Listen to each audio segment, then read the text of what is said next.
இந்த வாரம் நடந்த ஸ்மாக்டவுன்ல ரொம்பவே ஒரு எமோஷனலான மூமெண்ட் நடந்திருக்கு. Cody Rhodes already king of the ring ஜெயிச்சதுனால இப்ப ஜான் சீனா கூட WWE சாம்பியன்ஷிப்புக்கு மோத போறாரு, அதுவும் சம்மர் ஸ்லாம்ல. லாஸ்ட் வீக் ஸ்மாக்டவுன்ல ஜான் சீனாவை அடிச்சு போட்டு அவர் கையோட கையெழுத்து வாங்கியிருப்பாரு கோடி ரோட்ஸ். சோ இதோட ஃபேஸ் டு ஃபேஸா இன்னைக்கு பாத்தீங்கன்னா ஸ்மாக்டவுன்ல ஒரு விஷயம் நடந்திருக்கு. ஜான் சீனா ரொம்பவே எமோஷனலா பேசியிருக்காரு. மேபி இந்த மெயின் இவெண்ட் தான் என்னோட கரியர்ல முடிச்சு வைக்க போற ஒரு மெயின் இவெண்டா இருக்கும், இதுதான் என்னோட லாஸ்ட் ரெஸ்லிங்காவும் இருக்குன்னு சொல்லியிருக்காரு. WWE one of the greatest of all டைம்னு ஜான் சீனாவை சொன்னா அது மிகையாகாது. பல வருடங்களா பல போட்டிகளில் கலந்து நல்ல மேட்சஸ் கொடுத்து ஆடியன்ஸை என்கேஜ் பண்ணியிருக்காரு. கடந்த சில வருடங்கள் ஜான் சீனாவை வெறும் ஃபேம்காக மட்டுமே யூஸ் பண்ணி அவரை தோக்கடிக்கிற மேட்ச்ல பார்ட்டிசிபேட் பண்ண வச்சிருந்தாலுமே இப்போ அவர் கொடுத்த அந்த ஹீல் டர்ன் மூலமா WWE சாம்பியனா இருக்காரு. சோ இந்த ஸ்டோரி லைனை சம்மர் ஸ்லாம்ல முடிச்சு வைக்கலான்னு WWE பிளான் பண்ணிருக்காங்க போல. சோ அதனால தான் ஜான் சீனா ரொம்பவே எமோஷனலா பேசியிருக்காரு. ஜான் சீனா ஹீலரா இப்ப பெர்ஃபார்ம் பண்ணிட்டு இருந்தாலுமே இப்ப இருக்கிற நிறைய மெச்சூர்டான WWE ஃபேன்ஸுக்கு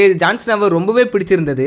பிகாஸ் தங்களோட சைல்ட்ஹுட் ஹீரோவை மறுபடியும் அவங்க ரிங்ல பாக்குறதுன்றது ரொம்பவே ஆச்சரியப்படக்கூடிய விஷயம். கோடி ரோட்ஸும் ஜான் சீனாவை பேச விட்டு தான் அழகு பாக்குறாரு, ஆப்போசிட்டா எதுவுமே பேசல. கடைசியா ஒரு ட்ரிங்க் அடிச்சு அவங்க கான்வர்சேஷனையும் முடிச்சுக்கிறாங்க. அண்ட் உங்களுக்கு ஜான் சீனாவை எவ்வளவு பிடிக்கும், அவரோட மேட்சஸ்ல பெஸ்ட் மேட்ச் எதுன்னு கமெண்ட் பண்ணுங்க.